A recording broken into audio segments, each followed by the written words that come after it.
जय श्री राम मेरे प्यारे बहन भाइयों, मैं आ गई सुंदरकांड का पाठ लेके। 7 भाग हो चुके हैं, 8वां भाग अब। हनुमान जी को जल्द प्रसन्न करने के लिए सुंदरकांड का पाठ किया जाता है। लोग नियमित रूप से सुंदरकांड का पाठ करते हैं, उनके सभी दुख दूर हो जाते हैं। इसमें हनुमान जी ने अपनी बुद्धि और बल से सीता की खोज की है। इसी वजह से सुंदरकांड को हनुमान जी की सफलता के लिए किया जाता है। सुंदरकांड के पाठ से व्यक्ति को मानसिक शक्ति प्राप्त होती है, किसी भी कार्य को पूर्ण करने के लिए आत्मविश्वास मिलता है। अब चले अपनी चौपाइयों की तरफ। कहे राम वियोग तब सीता मोह सकल भय विपरीता। तब तरो किसले मनहु के सानु काल निशा शशि भानु। हनुमान जी बोले, श्री रामचंद्र जी ने कहा है कि हे सीते, तुम्हारे वियोग में मेरे लिए सभी पदार्थ प्रतिकूल हो गए हैं। वृक्ष के नए नए कोमल पत्ते मानो अग्नि के समान, रात्रि काल रात्रि के समान, चंद्रमा सूर्य के समान। क्या चीज किस चीज के समान हो गई है? सुनिए फिर से। वृक्षों के नए नए कोमल पत्ते मानो अग्नि के समान हो गए, और रात्रि काल रात्रि के समान हो गई है, और चंद्रमा सूर्य के समान। ऐसे राम जी को ये सब चीजें लगती हैं। कोविले विपिन कुंत बने सरिसा बार दे तपत तेल जनो बरसा। जे हित रहे करत ते पीरा, और श्वास समतर वेद समीरा। और कमलों के वन भालों के वन के समान हो गए हैं। मेघ मानो खौलता हुआ तेल बरसाते हैं। जो हित करने वाले थे वे ही अब पीड़ा देने लगे हैं। त्रिविध शीतल मंद सुगंध वायु सांप के श्वास के समान जहरीली और गर्म हो गई है।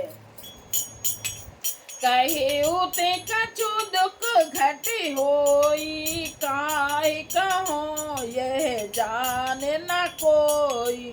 तत्व प्रेम करे मम अरु तोरा, जानत प्रिया एक मन मोरा। मन का दुख कहकर डालने से भी कुछ घट जाता है, पर कहूँ किससे यह दुख, यानी कि मतलब अपने मन की दुख की बातें अगर किसी से कह दो तो मन हल्का हो जाता। तो यहाँ यही बताया है, मन का दुख कह डालने से भी कुछ घट जाता है, पर कहूँ किससे। यह दुख कोई जानता नहीं। हे प्रिय, मेरे और तेरे प्रेम का तत्व रहस्य एक मेरा मन ही जानता है। सो मनो सदा रहते तोए पाही, जानो प्रीत रस एक नहीं माही। प्रभु संदेश सुनत बैदेही, मगन प्रेम तन सुध नहीं तेही। और वह मन सदा तेरे ही पास रहता है, बस मेरे प्रेम का सारा इतने में ही समझ ले, बस इतने में ही समझ ले। प्रभु का संदेश सुनते ही जानकी जी प्रेम में मग्न हो गई। उन्हें शरीर की सुध नहीं रही, इतनी मग्न हो गई कि उन्हें अपने शरीर की भी ध्यान नहीं रहा। शरीर का कपि हृदय धीरे धरो माता, सुमरे राम सेवक सुख दाता। और आनो रघुपति प्रभुताई, सुने मम बचन तजऊ कदिराई। हनुमान जी ने कहा, हे माता, हृदय में धैर्य धारण करो और सेवकों को सुख देने वाले श्री राम जी का स्मरण करो। श्री रघुनाथ जी की प्रभुता को हृदय में लाओ और मेरे वचन सुनकर कायरता छोड़ दो।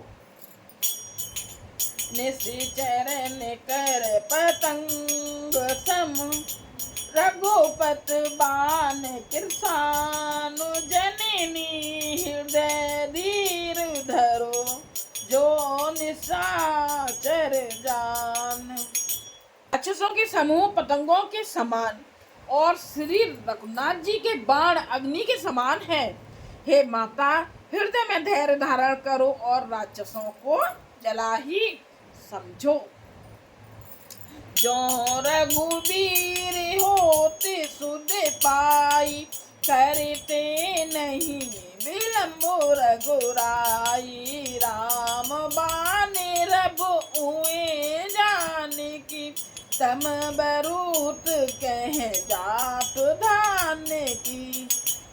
श्री रामचंद्र जी ने यदि खबर पाई होती तो वे विलंब न करते। हे जानकी जी, राम बाण रूपी सूर्य के उदय होने पर राक्षसों की सेना रूपी अंधकार कहाँ रह सकता है। अब हे माँ तुम्हें जाऊं लवाई, प्रभु आय सुनहि राम दुहाई। कछुक दिवस जननी धरो धीरा, कपहि सहित अहि हई रघुवीरा। हे माता, मैं आपको अभी यहाँ से लिवा जाऊं, पर श्री रामचंद्र जी की शपथ है, मुझे प्रभु उनकी आज्ञा नहीं है। अतः हे माता, कुछ दिन और धीरज धरो, श्री रामचंद्र जी की बानरों सहित यहाँ आएंगे। श्री रामचंद्र जी बानरों सहित यहाँ आएंगे। निश्चर मारे तोई ले जेहि, तिहु पुर नार दाद जसु गेहि। है सुत कपि सब तुम ही समाना, जातु धाने अति भट बलवाना। और हृदय परम संदेहा, सुने कपि प्रगट कीने निज देहा। कनक भूधरा कार्य शरीरा, समर भयंकर अति बलवीरा। अतः मेरे हृदय में बड़ा भारी संदेह होता है कि तुम जैसे बंदर राक्षसों को कैसे जीतेंगे। यह सुनकर हनुमान जी ने अपना शरीर प्रकट किया। सोने के पर्वत सुमेरु के आकार का अत्यंत विशाल शरीर था। जैसे माँ ने कहा, सीता माँ ने कहा कि तुम जैसे बंदरों के साथ में मतलब श्री रघुवीर कैसे जीतेंगे। तभी हनुमान जी ने अपना शरीर प्रकट कर दिया, रूप प्रकट कर दिया। किसकी तरह? सुमेरु पर्वत की तरह। सोने के पर्वत सुमेरु के आकार का अत्यंत विशाल शरीर था, जो युद्ध में शत्रुओं के हृदय में भय उत्पन्न करने वाला अत्यंत बलवान और वीर था।